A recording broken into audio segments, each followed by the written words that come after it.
करही सिंगारा शिवहि शंभुगन करही सिंगारा जटा मुकुट आही मोरी समारा जटा मुकुट मोरो समारा शशि ललाट सुंदर श्री गंगा शशि ललाट सुंदर श्री गंगा नयन तीन उपदीप भुजंगा नयन तीनो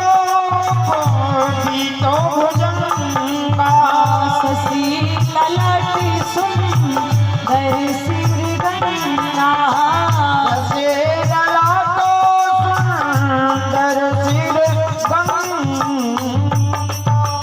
बाबा तुलसीदास जी मानस में कहते हैं कि शिव जी का श्रृंगार जब शिव जी के गणों ने किया तो श्रृंगार नहीं हुआ।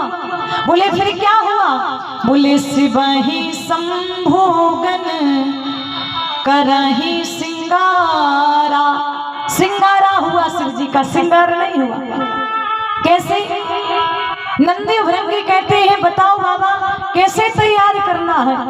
बोले जब दूल्हा विवाह के लिए जाता तो सुंदर सुंदर वस्त्र पहन के जाता, सुंदर मुकुट पहन के जाता।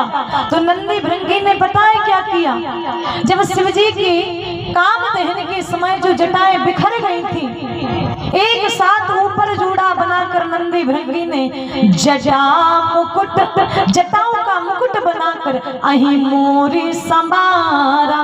एक सर्प को शिव जी के सुंदर मुकुट बनाकर कस के बांध दिया और शिव जी का बहुत ही सुंदर वो मुकुट लग रहा है। फिर दूसरा नंबर क्या श्रृंगार किया? बोले शशि ललाट शशि ललाट द्वितीय का चंद्रमा शिव जी के सिर पर गंगा जी, जटाओं में से गंगा जी, शशि ललाट सुंदर श्री गंगा। और नयन तीन शिव जी के तीन नेत्र हैं उपवीत भुजंगा। इतना सुंदर श्रृंगार शिव जी का। कानों में बिच्छू पहना दिए, गले में सर्प डाल दिया। का दूल्हा जब विवाह के लिए जाता तो गटार पहन के जाता, बासुकी नाग को गटार के रूप में लटका दिया। और शिव महापुराण में ऐसा लिखा है कि शिव जी का जब श्रृंगार हुआ है तो ऐसा नहीं, उस समय भी मैचिंग चलती थी। हाँ माताओं, भोले बाबा ने अगर इस कान में लाल रंग का सर्प पहना तो इस कान में भी लाल ही रंग चला। ऐसा नहीं कि इसमें लाल इसमें काला। उन सर्पों के भी नाम लिखे हैं। बोले इस कान में कंब नाम के सर्प को पहना तो इस कान में पद्म नाम के सर्प को शिव ने पहना है। बासुकी नाग को सुंदर गिटार के रूप में लटकाया। बोले हमारे यहाँ जब दूल्हा विवाह के लिए जाता है तो सुंदर मोर पहन के जाता है। कैसे होता? बोले मोर, बोले नीचे लड़ियां लटकी रहती हैं। गए हैं शिव जी के गण, 20-25 सर्पों को बांध के लाए, उनका मुंह ऊपर कर दिया, पूंछ की तरफ शिव जी के मुंह पे लटका दिया। का ये मोर ठीक है? बोले बहुत अच्छा। और बताओ दूल्हा जब विवाह के लिए जाता तो क्या होता? बोले दूल्हा जब विवाह के लिए जाता है तो सुंदर हल्दी लगा के जाता। गए ताजे ताजे मुर्दे की भस्मी लेकर आए हैं, उस शिव जी को लगाया नहीं, बोले पोत दिया। शिव जी पहले से ही गोरे हैं। कैसे? बोले कर्पूर गौरम करुणावतारम संसार सारम भुजगेंद्रहारम। पर जैसे ही मुर्दे की भस्मी को शिव ने लगाया, शिव की शोभा और बढ़ गई। और प्यारे जैसे शिव जी का श्रृंगार हुआ, एक हाथ में त्रिशूल, एक हाथ में डमरू, देवता सब तैयार होके आए अपने अपने रथों में बैठ के। देवता अपने रथ को तैयार कर रहे हैं। वरुण देवता अपने पुष्पक विमान में लड़ियां लगा रहे। इंद्र देवता ऐरावत हाथी को सजा रहे हैं। विष्णु भगवान अपने गरुड़ को सजा रहे कि हमारा वाहन अच्छा दिखे, हमारा वाहन अच्छा दिखे। यमराज अपने काले भैंसे को रगड़ रहे कि आज मैं तुझे इतना रगड़ूंगा कि तुझे गोरा कर दूंगा।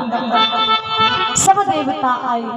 और जैसे सब देवता जब आए हैं तैयार होके, शिव को देखा है, देवता कहते कि बारात के युग दूल्हा नहीं है, बोलो राधे राधे। फिर क्या किया जाए?